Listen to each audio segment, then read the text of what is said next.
सोनापुर गांव की धरती अप्रैल के महीने में जैसे आग उगल रही थी। गर्मी से हर किसी का बुरा हाल था। सोनापुर, जिसे कभी लोग हरापुर कहा करते थे, अब वहाँ चारों ओर सूखा पड़ा हुआ था। इस भीषण गर्मी से श्याम और उसका परिवार परेशान था। इस गर्मी ने तो जीना मुश्किल कर दिया है। ऐसा लगता है जैसे जमीन के अंदर से आग निकल रही हो।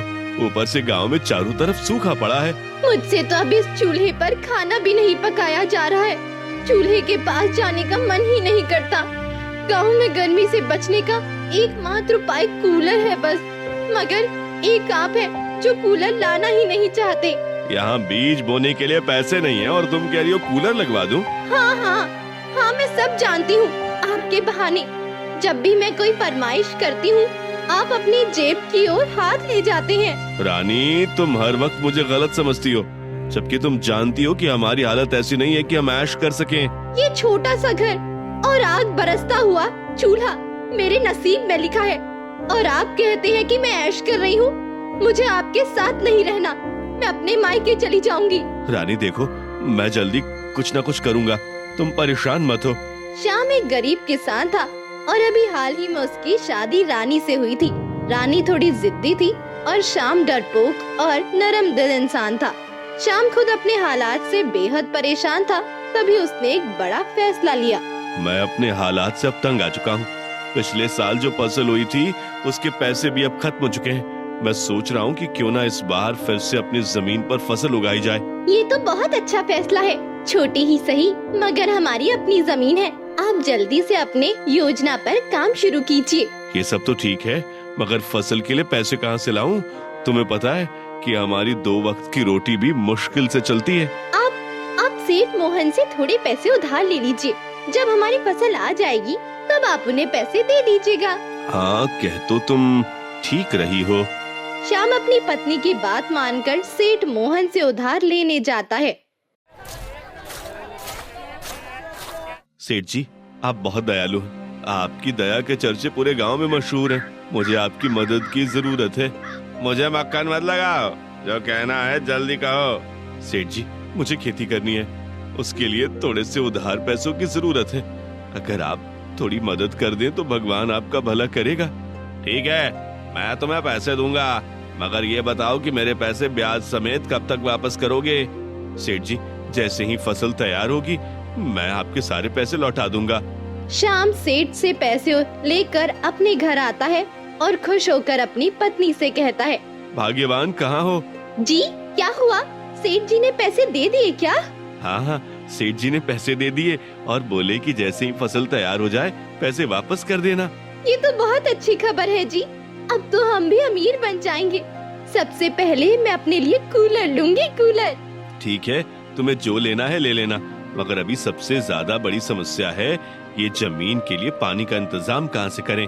जैसे आपने सेठ मोहन से पैसे लिए हैं, वैसे ही उनके कुएं से पानी भी ले लीजिए। फसल होने के बाद सब कुछ एक साथ लौटा देंगे। रानी की सलाह मानकर श्याम सेठ मोहन के कुएं से पैसे देकर पानी भी ले लेता है। श्याम भीषण गर्मी में अपनी जमीन पर मेहनत करता है और बीज बो देता है। अब उसे बस फसल के आने का इंतजार है। रानी, आज मैं बहुत खुश हूँ। बुआई पूरी हो चुकी है, अब फसल आने का इंतजार है। मैं तो कहती हूँ इस बार हमें इतनी फसल होगी कि पूरा गांव देखकर दंग रह जाएगा। समय तेजी से गुजरता है। शाम की सारी खुशियों पर पानी फिर जाता है। फसल में कीड़े लग जाते हैं, जिससे वो बुरी तरह परेशान हो जाता है। रानी, अनर्थ हो गया। क्यों? क्या हुआ? हमारी फसल बर्बाद हो गई, हम बर्बाद हो गए। अब हम सेठ मोहन का कर्ज कैसे चुकाएंगे? और मेरा कूलर कैसे आएगा? इस भीषण गर्मी से बुरा हाल हो रहा है। अब क्या होगा? कहीं सेठ मोहन हमारी जमीन न हड़प ले। मुझे बहुत डर लग रहा है, ना जाने भगवान क्या चाहता है। सेठ मोहन को शाम की फसल के बर्बाद होने की खबर लगती है। तभी सेठ मोहन शाम को अपने घर बुलाता है और सभी लोगों के सामने उसे बेइज्जत करता है। सुना है तुम्हारी फसल बर्बाद हो गई? हाँ सेठ जी, मेरी फसल में कीड़ों का हमला हो गया, सारी फसल बर्बाद हो गई। तुम्हारी फसल को कीड़े लगे हो या आग लगी हो, इससे मुझे कोई फर्क नहीं पड़ता, मगर अब तुम्हें अपना वादा पूरा करना होगा। तुमने कहा था जैसे ही फसल आएगी तुम मेरे पैसे वापस करोगे। मुझे अपने सारे पैसे चाहिए, ब्याज समेत।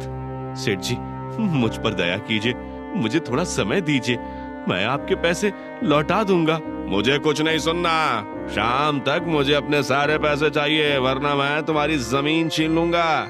श्याम अपने हालात से परेशान हो जाता है। घर में उसकी पत्नी रानी पैसों की चिंता कर कर उसे परेशान करती है और सेठ मोहन की जमीन हड़प लेने की धमकी उसे भीतर तक डरा देती है।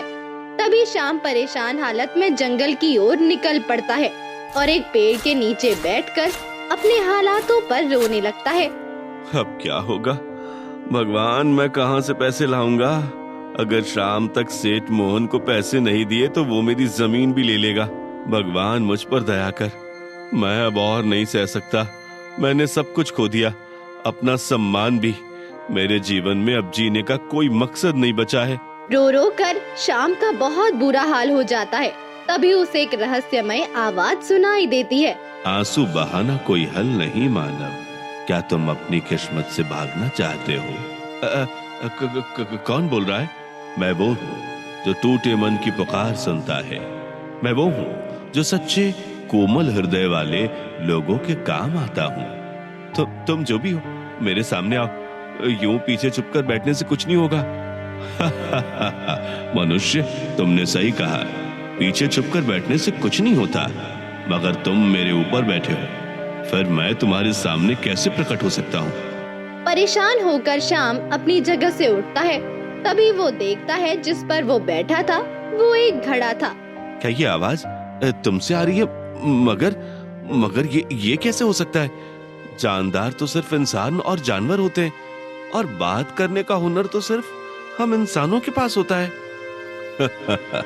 मैं जानता हूँ तुम मनुष्य बहुत चतुर हो। तुमने इस दुनिया में तरक्की करके अपना लोहा मनवाया है, लेकिन मैं एक जादुई घड़ा हूँ। मैं सिर्फ उन्हीं को प्राप्त होता हूँ जो मुसीबत में होते हैं। मैं यहाँ तुम्हारी मदद करने के लिए आया हूँ, मगर तुम मेरी मदद कैसे कर सकते हो? तुम इस जादुई घड़े से जो डालोगे वो कई गुना ज्यादा मिलेगा। आजमाना चाहो तो आजमा लो। मुझे इस समय पैसे की जरूरत है, वरना सब कुछ खत्म हो जाएगा। मेरी जमीन छिन जाएगी, मेरी पत्नी मुझे छोड़कर चली जाएगी। मैं तुम्हारी मदद कर सकता हूँ, बस तुम्हें मुझ पर विश्वास रखना होगा। श्याम के पास पैसे तो नहीं होते हैं। तभी उसे एक धान का खेत दिखता है। श्याम के मन में एक विचार आता है। वो थोड़े से चावल के दाने उस घड़े में डाल देता है। तभी उस घड़े से ढेर सारे चावल निकल आते हैं। ये देखकर श्याम की आंखें खुशी से चमक उठती हैं। तुम तो वाकई जादुई हो। तुम इन चावलों को बेचकर अपनी परेशानी दूर कर सकते हो। इस जादुई घड़े का कमाल देखकर श्याम बहुत खुश होता है। वो सारे चावल बाजार में बेच आता है, जिससे उसे ढेर सारे पैसे मिलते हैं। श्याम खुश होकर अपने घर आता है। रानी, एक खुशखबरी है। क्या हुआ जी? क्या आप मेरा कूलर ले आए? कूलर भी आएगा और तुम्हारी गर्मी का इलाज भी हो जाएगा। अच्छा, ये तो बताइए कौन सी खुशखबरी है? तभी श्याम अपनी पत्नी को ढेर सारे पैसे दिखाता है, जिसे देखकर रानी हैरान रह जाती है। ये इतने पैसे कहाँ से आए जी? ये सब जंगल में मिले जादुई घड़े का कमाल है। उस जादुई घड़े ने हमारी समस्याएं दूर कर दी हैं। अब हमें सेठ मोहन का कर्ज चुकाने में कोई परेशानी नहीं। आप उस जादुई घड़े को घर क्यों नहीं ले आए? वो घड़ा उसी जंगल में है। अब हमारे पास इतना पैसा है कि हम अपनी सारी जरूरतें पूरी कर सकते हैं। वैसे भी ज्यादा लालच इंसान को बर्बाद कर देती है। हाँ जी, आपने सही कहा।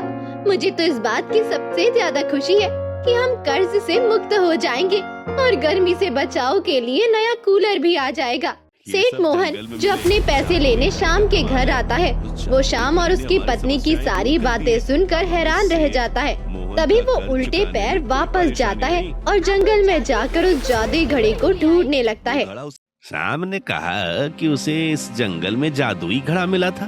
तभी मोहन को एक रहस्यमय आवाज सुनाई देती है।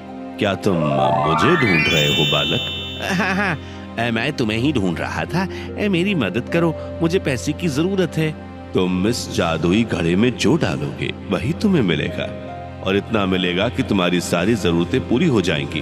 तभी लालच में आकर सेठ मोहन उस घड़े में कुछ सिक्के डालता है, लेकिन उस जादुई घड़े से सिक्कों की जगह कोयला निकलता है। ये क्या? ये इसमें तो कोयला निकल रहा है। ये क्यों निकल रहा है? मैं सिर्फ उसी के काम आता हूँ जिसका मन कोमल हो और जो सच में जरूरतमंद हो। मैं जानता हूँ तुम्हारे पास धन की कोई कमी नहीं है, तुम मेरा इस्तेमाल सिर्फ अपनी लालच के लिए कर रहे हो, इसलिए इस घड़े से तुम्हारे लिए सिर्फ कोयला निकला है। इतना कहकर जादुई घड़ा वहाँ से गायब हो जाता है और सेठ मोहन को उसके लालच का फल भी मिल जाता है। अगले दिन शाम सेठ मोहन को उसके पैसे लौटा देता है। अब शाम के पास इतना पैसा था कि वो सुख से अपना जीवन बिता सकता था और उसकी पत्नी भी बहुत खुश होती है। तो दोस्तों, कैसी लगी आपको ये कहानी? हमें कमेंट बॉक्स में जरूर बताएं और ऐसी ही मजेदार कहानियाँ सुनने के लिए हमारे चैनल को सब्सक्राइब जरूर कर लें।